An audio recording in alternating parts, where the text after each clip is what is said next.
Ruben de Boer is a conversion optimization manager from the Netherlands, and he made the switch from client side to agency side last year when he started working for Online Dialogue. And he's the author of a CRO Udemy course with over 2,000 students, and the course is called the Complete Conversion Rate Optimization Course. So quite some experience there, and today I'll be discussing with Ruben how to motivate your organization to adopt CRO and his claim that in CRO we need 1,000 times more focus on organizational change. My name is Giel Jansen and welcome to CRO Cafe, the podcast where I show you the behind the scenes of optimization teams and talk with their specialists about data and human-driven optimization and implementing a culture of experimentation and validation. In case you missed it, in the previous English episode I spoke with Khalid Saleh, author and CEO of Invest, and we discussed on how to find the things on your website that are really broken. You can listen to that episode on the CRO Cafe website or in the podcast app that you're listening with right now. This episode of CRO Cafe is made possible by our partners Convert.com, Online Dialogue, SiteSpect, Online Influence Institute and Content Square. Welcome to Season 2, Episode 29. Yeah, Ruben, welcome back to the cafe. And for those that missed the first Dutch episode with you, can you give us a short introduction of your journey into CRO? Yeah, thanks for inviting me again, Guido. Always a pleasure to be here. So my name indeed is Ruben de Boer. I work as a conversion manager at Online Dialogue, CRO consultancy. And I've been doing this CRO for over 10 years now. I love the combination of psychology, data, making an impact, but also helping people and organizations in CRO.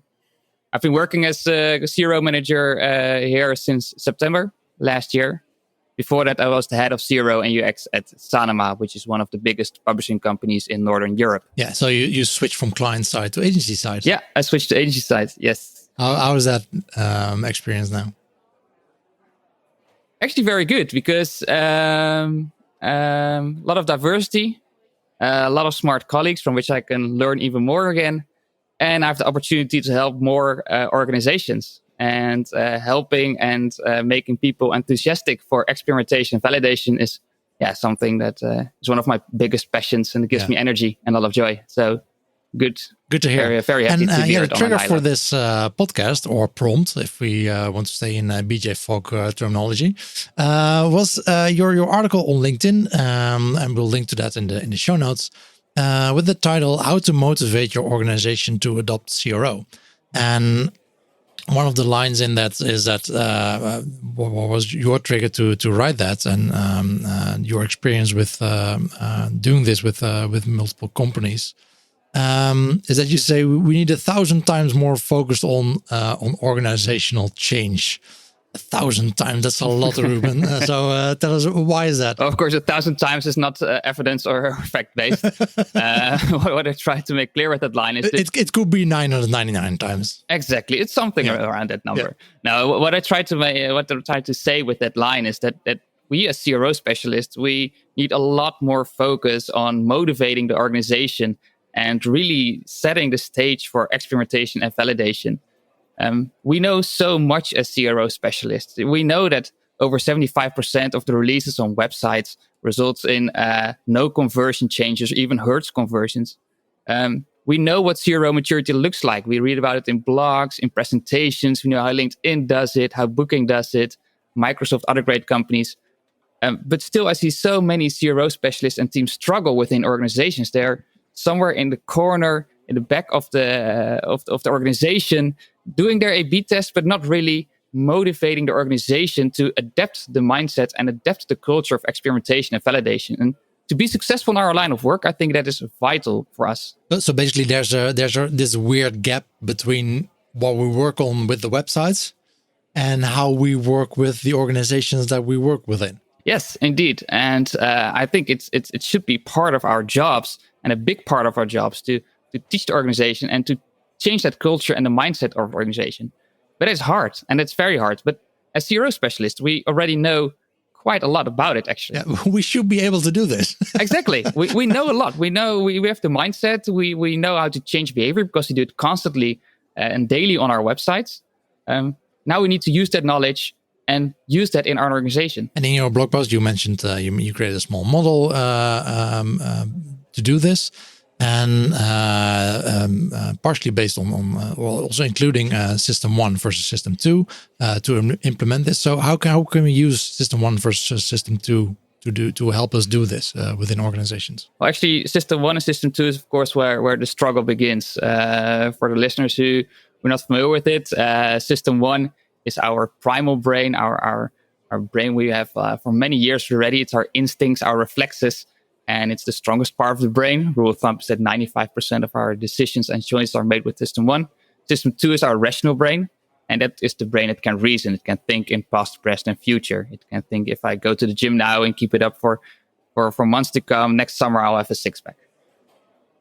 A matter of saying. But this is System 1 and System 2 is where the struggle begins.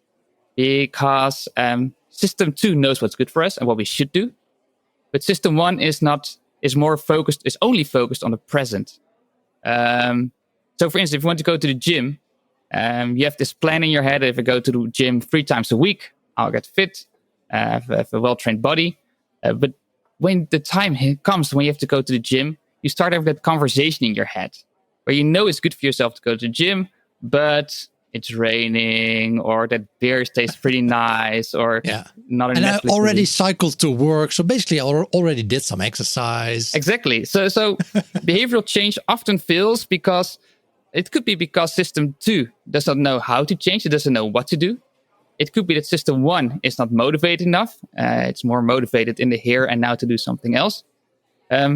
And most of the times it's a struggle between the two systems. Yeah, and basically the System 1 also wants to preserve energy, right? That's in those thousands of years of evolution, that's what it's trains and learned to do. There's not enough food. Should be careful with that. Should be very careful at what I spend my energy on, specifically with exercise. That's usually hard to do. It takes a lot of energy. Yeah. Why should I do that now? Exactly. And that's also what I mentioned in my blog post, which we referred to. There was research that was really shocking to me, is that even in life and death situations, we have a really hard time to change. And that's because of that struggle. You had an example from the medical field with people being diagnosed with a terminal illness. Yeah, that could be fixed by changing their lifestyle, right? Yes, exactly. It's patients with clogged arteries, and that's a serious condition. It's really painful, and starts getting more painful, and it results in an early and painful death, which is horrible. It's absolutely horrible. But the doctors say that people can get rid of the pain and can have a healthy life and grow old if they change their lifestyle. So start doing more sports, stop overeating, stop smoking, stop alcohol, less stress, and more relaxation in their lives. So live a healthier lifestyle. And if those patients do that, almost everyone can survive. But research shows that only 10% survives. So behavioral change is that hard that even in life and death situations, we are horrible at changing. And that should make us think, because we as CRO specialists and data analysts want to change the mindset, way of working, and the culture of a whole organization. So in order to realize that, it's something we should take serious, and therefore the line we should spend 10 or 1,000 times more time on organizational change. Yeah, because usually buying something online or trying to change an organization into doing more experiments, that doesn't really sound like a life or death situation. So no, exactly. The score will probably be even worse than just 10% converting to actually doing that. Exactly. So it's a hard challenge, and but it is vital for our success as CRO specialist and data analyst. So, and in your model, you talk about basically 3 elements, 3 parts of where you can implement changes. That's the physical environment, social environment, and rewards. So can you take us through those? Let's start with the physical environment. What can we do there? Yeah, physical environment is, of course, very well explained in the book Nudge. We can change behavior through tweaks in the physical environment. So in a conference presentation, which I gave a couple of weeks ago, I gave the example of something I did within the company I worked at 5-6 years ago. And I was the first CRO specialist there. And I had to set up the experimentation work and process within the company. There was just one problem.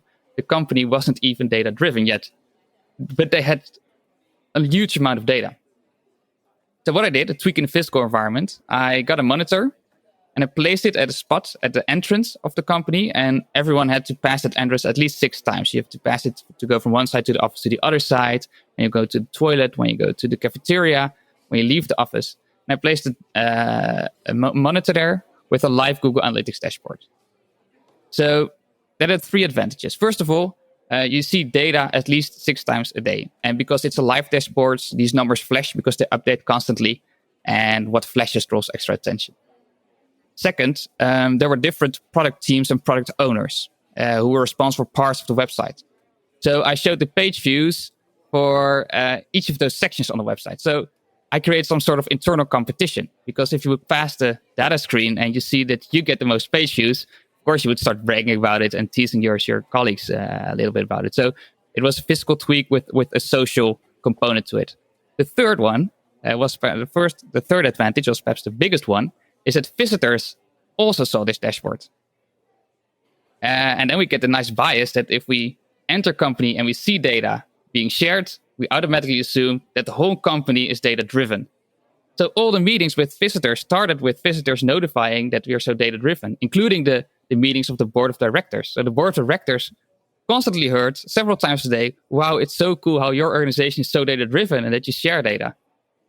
So by placing a monitor at a spot where everyone sees it, it's a tweak in the physical environment, which resulted in people being more data-driven and making it easier for me to set up conversion rate optimization. Marketing budgets have suffered, and the share for A/B testing has been impacted too. If you want to keep testing to enterprise standards, but save 80% on your annual contract, you can consider Convert.com. With their summer release, you can take advantage of full stack and hybrid features, strong privacy compliance, no blink, and enterprise-grade security. Feel good about your smart business decision. Invest what you save back in your CRO program.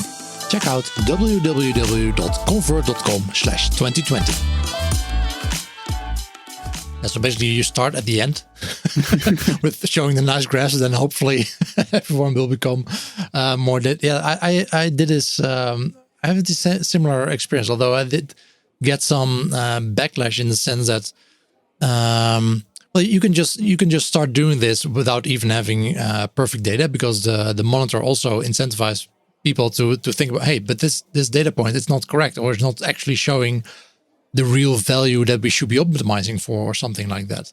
Then you can say, okay, yeah, that is true. We know this, but we don't have this data yet. So let's do something about that.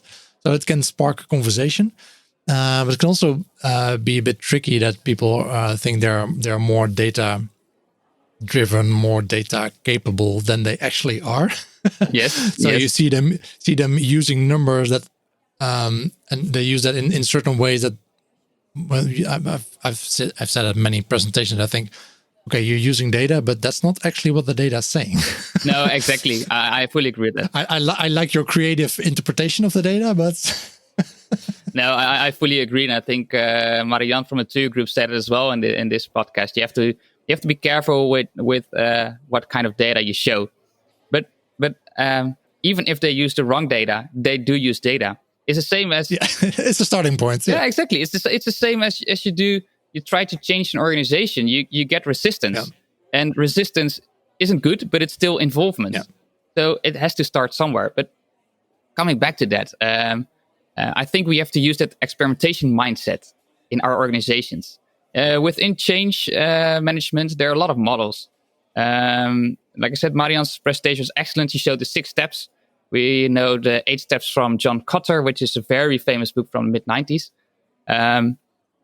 But it works different in every organization. These steps are basically, it's expert opinion and best practices. And from our A/B tests, we know that's not, that doesn't result in the most winners. So we should use different tweaks and methods and see in our organization what works. If a dashboard works for your organization, use that. If it doesn't, try something else. Yeah. Maybe it's an email, a daily email you need to send out, or exactly.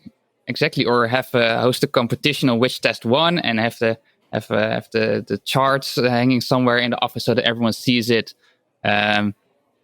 Display designs of A/B tests and have people vote with post-its on which will win.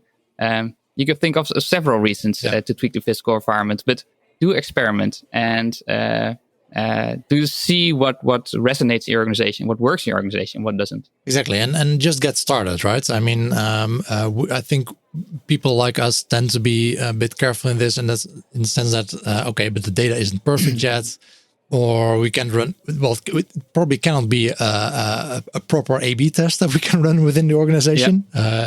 We have physical constraints, or we cannot split them in proper groups or something.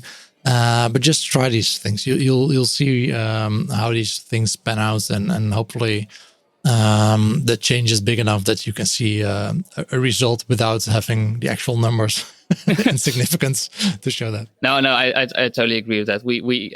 I mean, when you have to experiment, you have to see what works in your organization and what doesn't. But some things will most likely work and are proven as well by science. And one of those is you need to find proof. Yeah.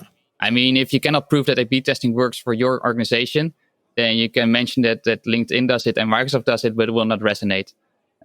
So if you're a one-man army, one-man CRO specialist in an organization, just start doing as many A/B tests as you can. Learn to code if you're too dependent on development, because you can use that as a proof that works. And again, you can play nice games. You can show it in presentations. You can make people guess which test won. But proof definitely is one of the things that will work, and you need to change the organization. Yeah, and like I said, just things like a dashboard or something like that, showing them the current status of things do spark conversation and a bit of hopefully fun exercise or challenges between the teams. As they see what the numbers are from the other team. That does work, as we mentioned, do test, experiment what you show, what data you show. I mean, it might be different from higher management compared to your direct colleagues, and that as well for higher management. If your management is if the salary is dependent on 95% on bonuses, for instance, they probably want to see more business cases and winning tests and percentage of conversion revenue uplift.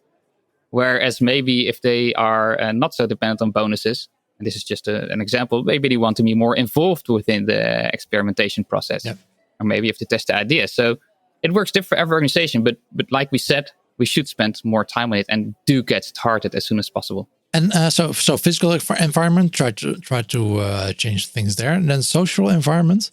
I think we dipped into it a little bit already, but of course. As mentioned in the blog and my presentation, social environment is also something we of course know from our work as conversion specialists.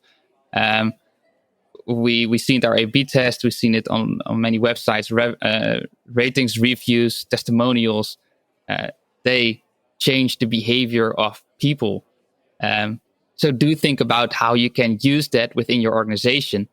Get the people who are enthusiastic together and host brainstorms together. Have a lunch and learn together. Come up with test ideas, hypothesis, start a community. Get people together and involve people. And again, how? It depends on your organization. You have to try it out. But we know as conversion specialists that social proof, social validation, it works. We know the community building works. And I know that people change their behavior once they're in a community. And show what works, show what others are doing. That's basically basic social proof tactics, right? Yeah. And what I really liked, what I also said in my presentation, one of my clients, Swiss Sense, the conversion specialist there, Sasha, I think you know her as well. Yep. At the end of every A/B test report, she shows the names of the colleagues and the scores of the Which Test Won competition. So that is really smart because it sets a social norm. Because if all your colleagues are scoring points and you're not, you will definitely participate next time or try harder to guess the right test winner, inclusive or loser. Yeah.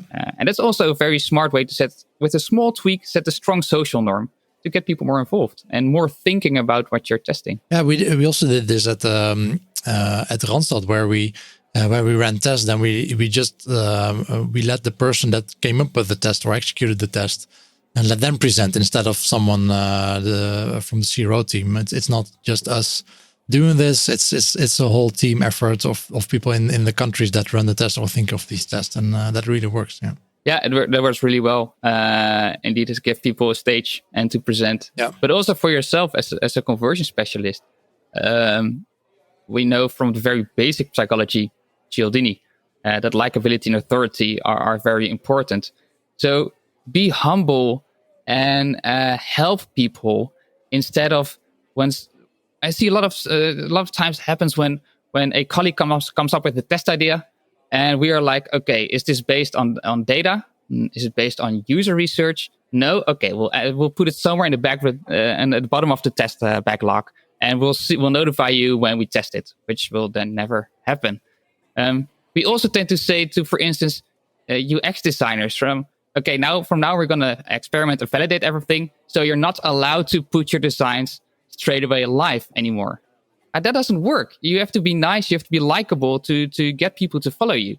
Instead of saying you're not allowed to do this anymore, you can also reframe it as, hey, together we can improve your designs. And instead of saying no to ideas based on gut feeling for people who want to get started with experimentation, do test those ideas for once. Because if you hear a no from someone when you try, you put effort into it and really try to finally start experimenting as this conversion specialist keeps telling you, and you get a no for your test idea, we're not going to get people on board. Yeah. We're not going to motivate people. So from a social perspective, also look at yourself and be likable and be an authority and do help people and help your colleagues. Be humble. Yesterday's brainstorm was so good. I really liked Steph's idea of running that test on the call to action buttons. Making them orange will really make them stand out, don't you think? Yeah, right. Do you want to design real A/B test winners and achieve enormous conversion uplift? Then stop brainstorming and take a scientific approach. If you can read Dutch, follow the steps in Online Invloed, the bestseller on managementbook.nl. Or enroll in the author's course and become an expert in applying proven behavioral science yourself. Go to onlineinfluence.com for more information and free downloads. Yeah, often when you start, especially with designers or marketeers or developers, the usual environment we work in as a CRO specialist. When you start out, to those people it feels like either you are attacking their work. It feels very personal, or it feels like you're giving them extra work. Like, okay, we're gonna design A/B tests, so we need a couple of variants for the thing you were already building, but now we want that times 2, 3, 4. So it feels like a lot of extra work.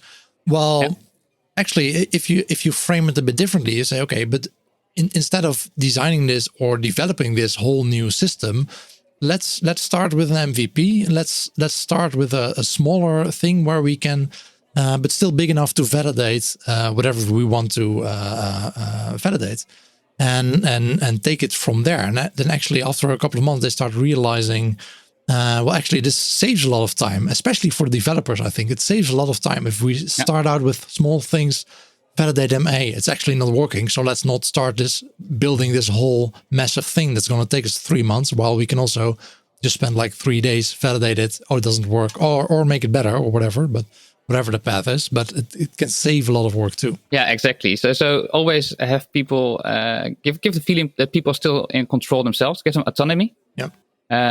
Because they don't like to be told what to do. We don't like that. No one likes that. And make the change as small as possible. So don't be too harsh on them when their statistics aren't perfect. Don't be too harsh on them when their test idea is not based on a research or scientific research. And train those people. Those who are enthusiastic, train them, bring them together in a fun and engaging way. So make the change small and give them a sense of autonomy. Otherwise, they're just it's gonna backfire. Yeah, for those people creating that content, instead of attacking. Well, it's not attacking, but it feels like attacking their whatever they come up with. You can ask them like, okay, what are your biggest unknowns about what you're making? What are the biggest doubts that you have about your audience or the content that you have, or the biggest audacious things that you would otherwise never do, but what would you like to do, but you don't want to or can't because, I don't know, brand guidelines or whatever. And help them bridge that gap of knowledge with doing your experiments or user test or whatever you use to validate. Yeah. And help them in that, so they start seeing, hey, this is actually helping me. Yeah. Exactly. So the third one in your model is rewards. Yes. And rewards, they're very, very mixed evidence for that. You have the punishment and rewards, of course. What I really liked is research by Steve Tomke, which he mentioned in his book, Experimentation Works.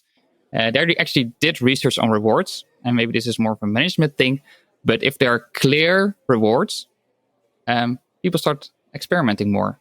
When there are mixed signals, so you do say like, hey, experiment more, but in your assessment about your work, your evaluation, you mentioned that the uplift is not high enough, that will backfire. But rewards being salary, promotion, positive assessment, compliment, that sets people, can help people to start experimenting. And of course, this is more on a management level, those rewards. But as conversion specialists, we can also have fun with giving rewards. Like, for instance, when someone, the best test idea gets a cake, or the one who wins the Wish Test 1 competition gets a bottle of wine.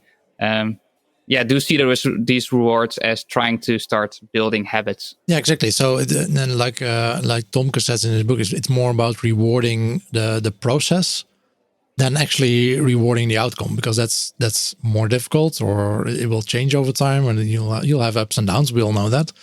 But it's a process that you want to motivate people to do. Yeah, definitely to focus and motivate the process. If you look at goals, the goals can be useful, but in Formula One, everyone has the goal to win, but there's only one winner. So it's the process that makes the difference. Yeah, and that makes people more motivated. I think if you give that cake or whatever to the person that's just sent in one idea and that by accident had a nice effect, that's not going to be motivating to the person that sent in 20 ideas based on research that happened to not pan out, all of them. But try to combine something people want with something people have to do. And if you think about it wisely, if you, for instance, give a cake, it's a reward. But if those colleagues are nice, they'll share it around with their department, which again is a tweak in the social environment. Do you already see companies doing this, rewarding people, actually rewarding people with bonuses or in salary or whatever they do to reward people in their quarterly reviews or yearly reviews? Do you see companies doing that? Well, other than the companies we all hear about in the presentations and the blogs, no, I don't see companies doing that yet. But I hope companies will do that. But to realize that, we do again need to spend more time on organizational change and to motivate people to start having this as a culture and a mindset. Yeah, exactly. Anything else you want to add on the model? Yeah, I'm actually thinking about adding a fourth layer, and it's something a fourth besides the physical, the social, and the rewards, and that is basically the full environment. So ruling, we see it now with the COVID-19 crisis. I mean, due to rules set up by the government, we are all of a sudden able to change our complete lifestyles. Yep. And again, this is more on a management level probably, but if you set a ruling that for every sprint you need at least one experiment, of course people start changing their behavior. But I think the model as is now, I think it's a good umbrella to start a discussion within organizations to have more focus on organizational change. And like System 1 and System 2, it's an easy model for something that is extremely complex and extremely big, but it does give a great understanding, and I think it works as like I said, as an umbrella to start generating ideas with your team, to come up with ways to motivate the organization to adapt conversion rate optimization and experimentation. Yeah, no one can ever say, oh, but that's too big of a change. We can never do that. No one will ever adapt. Well, do you remember COVID-19?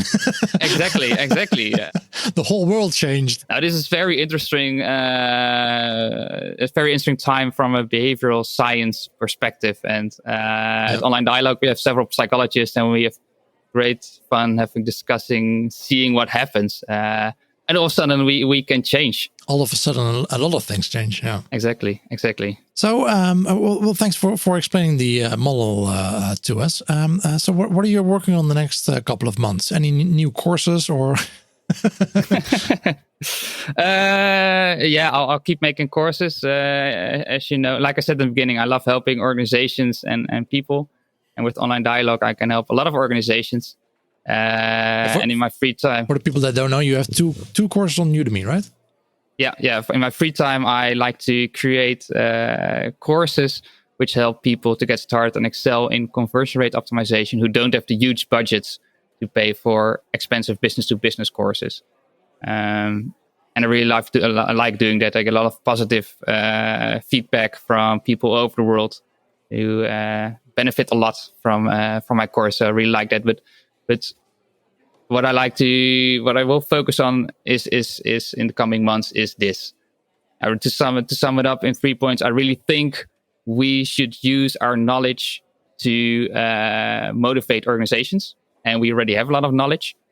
I think we should spend more time besides experimenting on motivating organizations. And I think, I know that besides having a testing plan and a test roadmap, we should set up a roadmap for changing the organization. Put it in the calendar and evaluate with the team, brainstorm with the team, and experiment what happens and what works and what doesn't work. This will be my focus. I will focus more on this in the coming months, years, and write more about it and explore more about it and help people, hopefully, and organizations with that. That sounds like a very good ambition for just a couple of months. It's going to be years, but I think it's something we have to do together as well. If more and more organizations start adapting this mindset and this culture, we do realize a big environmental change, which again helps other organizations to adapt it and to thrive in CRO and get more organization enthusiastic and to be successful in our line of work for everyone. We have to do this, and we have to inspire each other and help each other doing so. For over 10 years now, Online Dialogue advises about evidence-based conversion optimization with a focus on data and psychology. We see that analyzing data and recognizing customer behavior results in a better online dialogue with your clients and a higher ROI. The team of strategists, analysts, psychologists, and UX specialists gathers valuable insights in the online behavior of your visitors, and together with you, they optimize the different elements of your CRO program through redesign, expert reviews, A/B tests, and behavioral analysis. For more information about their services, go to onlinedialogue.com. Yeah, I'm a firm believer that this is the core problem why most CRO programs fail. Exactly. Why agencies fail or internal CRO people fail is because of this. Yeah, I fully agree. Because they weren't able to get their colleagues or management buy into this. Yeah, no, I agree, and we see it now as well in this crisis. One of the teams that gets cut is in some companies is conversion optimization, which is weird because there's so much research that if you invest in growth in time of crisis, you'll do great after the crisis. So we have so much knowledge, we know so much, but as we start off, there's still a problem there. Exactly, and now specifically, there's a lot of behavioral change, like we just spoke about. Yeah. So we need to figure out, as a company, you need to figure out what is changing. Exactly. What are the changed priorities for my customers? What do they feel about this? How are they acting differently? And this is specifically the moment that you should invest in these kind of things. Exactly. And we can help with that. We can do the research and see how behavior has changed. And we can help our colleagues with that. We can help customer support if they get too many questions related to COVID. We can make change on the website for people to get the right information so they don't have to call. We can help our colleagues. So again, help people be humble and in that way motivate them to start experimenting and validating. Now, if you're listening to this and are a bit inspired, hopefully, to learn more about this, there will be a video from Ruben in the show notes. And I'll also include the books that he also added to his article on LinkedIn. There's 5 books. You already mentioned a couple of them. There's Switch. Yep.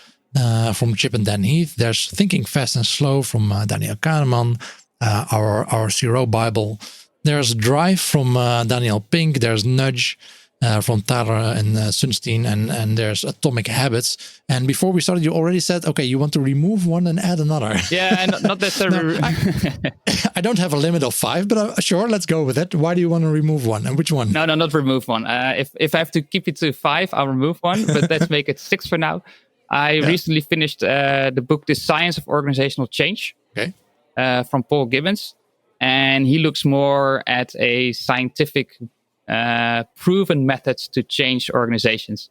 It's a long read, and he does like to show that other writers and models are not working. So that makes the book a bit lengthy, but the theories that he explains that work from science-based, evidence-based, those give great insights in what you can use for your organization. So if I can make 6 books, then definitely add that one as well. So when you say it's a long read, so how long is it? I think it's an enormous. 330 pages, I think. But that's fine. Let me have a quick look. 379 according to Amazon. Okay. That should be fine, right? It's not an easy read. I thought Switch, which is my favorite book on this subject, and most of the model is based on Switch. It's really easy and nice read. Thinking Fast and Slow, which a lot of people have read, and this one, The Science of Organizational Change, is a bit harder to read. So if I'd say choose one book, choose Switch, start with that. Yeah, those books usually include a bit more storytelling, right? That makes them easier to read. Exactly. The good thing about those books based on science is that there are a lot of notes at the end. So basically it's not 379 pages, but there's 20 pages of notes and references to scientific articles. So I also like that with Stephen Tomke's experimentation works, right? There's a lot of science-based things in there, although I think his book, I mean, he also works for Optimizely, and that's quite obvious when you when you read the book. There's a lot of Optimizely examples in there, or clients in there, and also a lot of and also booking is highly featured. Full chapter on booking, indeed. Yeah. If you remove all the Optimizely and booking things, I think you end up with half the book. But it's a good read. It's a good read. Exactly. No, I agree. And what I like about that book, and I think we should grow to that as a CRO community. Is experimentation outside the website. So he also mentions like television screens in waiting lines and such, experimentation in Olympic gold-winning SEAL teams, in the Formula One team. So I like that about the book, that he also mentions experimentation besides our website, and I think that's something important as well for us. Yeah, I really love that. That was basically the study that I did, applied cognitive psychology, that didn't do anything with online. It was all about offline nudging and experimentation, and it was really fun. And it's also what I like when you go to, for example, areas or buildings that are very well thought out are airports. And casinos. Yeah. Those are 2 examples of there went a lot of thought in the design, and because there are a lot of people there that might not speak the language, so you cannot do basically anything with language. You need to have proper symbols for things. The wayfinding there is very important. In terms of airports, to find your gate, the fastest way to do that's really important. So ceilings and floors are aimed to help you do that, and casinos actually try to keep you inside as much as possible. If you've ever been to a casino, there's not a lot of windows. there won't be any clocks. No. Things like that. No, if you want examples of great physical tweaks, go to an airport and try to spot them all. That's try that. Ruben, thanks so much. We'll include all those books and the links that we mentioned in the show notes. And I would say good luck with trying to implement this. Hope to hear and read more from you about this topic. And we'll probably talk again soon. Yes, thank you, Guido. Thank you for having me. Thank you. Bye-bye. Bye-bye. And this concludes Season 2, Episode 29 of the CRO Café podcast with Ruben de Boer from Online Dialogue. Although we started out as a Dutch podcast, we are putting out more and more English content. And if you want to skip all the Dutch gobbledygook, please go to cro.café/English to see an overview of our English episodes and to subscribe to get notified about new English episodes. If you're interested in promoting your products or services to the best CRO specialists in the world, please take a look at cro.cafe/partner to see how we can collaborate. Next week, we'll have another English episode in which we are going to discuss experimentation statistics with Georgi Georgiev, owner of analyticstoolkit.com and author of the book Statistical Methods in Online A/B Testing. Talk to you next episode, and always be optimizing.